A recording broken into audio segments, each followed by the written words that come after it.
Өнөөдөр Монгол улс анх дугаар үндсэн хуулиа баталж бүгд найрамд хулсаа тунхагласны түүхт 101 жилийн тохиож байна. Богдхан таалалт өгсөнтэй холбоотойгоор хэмжээт эрх таанд засаглалыг хаалж 1924 оны 11-р сарын 26-ны өдөр улсын анх дугаар их хурлын төлөөлөгчид үндсэн хуулиа баталж бүгд найрамд хулсаа тунхагласан үндэсний ой санамжид тод дурсагдах түүхэн гавьяа түлхэрэг болсон юм а.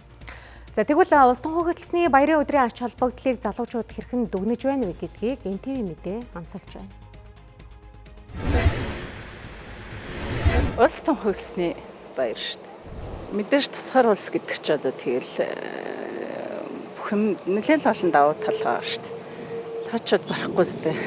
Өнөөдөр бол нөгөө тусгаар төгссөн улсаа тунхагласны өдөр баярын өдөр. Давуу тал нь гэх юм бол өнөөгийн одоо энэ одоо ингээд амьдраж байгаа Монгол улсыг одоо бүрэн тусгаар тогтнолоод тусгаарнаа тогтноод одоо ерөнхийдөө өнөөдрийн Монгол улсыг бий болгож өгсөн.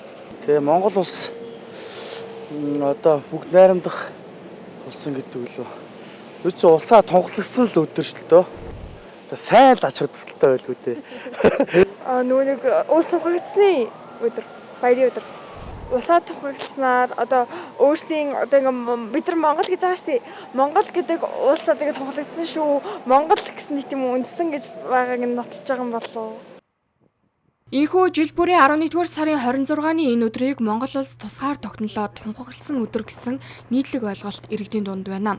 Тэгвэл аль биесээр Монгол улс анх дугаар үндсэн хуулиа баталж ард олноо танилцуулан бүгд найрамдах улсаа тунхагласан түүхэн өдөр юм. 1921 оны ардын хувьсгалын дараа Монгол улс цаашид засаглалын ямар хэлбэрийг сонгох вэ гэдэг түүхэн сонголттой тулгарч үндсэн хуульд бүгд найрамдах засаглалыг сонгосон байдаг. Улсын анх дугаар их хурл 1924 оны 9-р сарын 8-нд нийслэл хүрээнд эхэлжээ. Их хуралд 90 хүн төлөөлөгчөөр сонгогдсноос 77 төлөөлөгч нь оролцож, Монгол улсын ирээдүйн засаглалын чиг шугамыг хилэлцэн бүх ард түмний нийтээр дагаж мөрдөх анх дугаар үндсэн хуулийг боловсруулан баталжээ. Европ улс орнуудын Англи, Америк ингээл үндсэн хуулиудыг судалсан байна. Тэр дотроос Швейцарийг бас их бид бас түүний шиг бас төвийг сагсан ингээд үзчихэж. Гэвч тэд нэр Монголын нөхцөл монголчуудынхаа энэ орчинд тохируулсан ийм хуулийг судалж байсан боловч яг тэр цаг үе дээр байдал яасан юм аа. Коминтерн гэдэг байгууллага олон улсын коммунист интернационал гэсэн.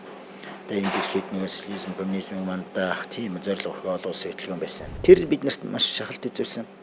Тэрний нөлөөнд дор бас яг өөрснийхөө хүсэл бодлоор бүгд найрамд улсыг бас хуульчилж чадаагүй. Хуулиндаа тусгаж чадаагүй. Тэдний нөлөө орсон.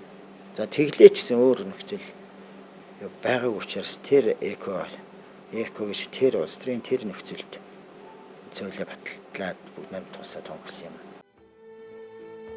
1924 оны 6-р сарын 3-нд хуралдсан Монгол Ардын намын төв хорооны тэргүүлэгчдийн хурал улс оронд бүгд найрамдах засаг тогтоох тухай шийдвэр гаргасан.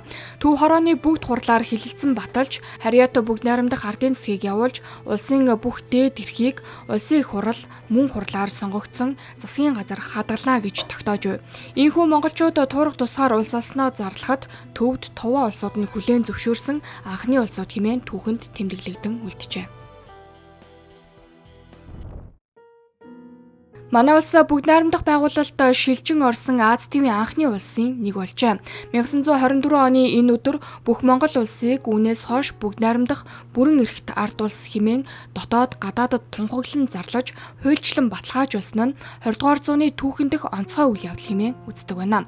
Хариу өдгөө анх дугаар үндсэн хуулиа баталж засаглалын зарчмаа тохирсон энэхүү түүхэн өдрийг иргэд олон нийт 1911, 1921 оны түүхэн явдлуудтай хольж ойлгох хандлага нийтлэг байсаар байна.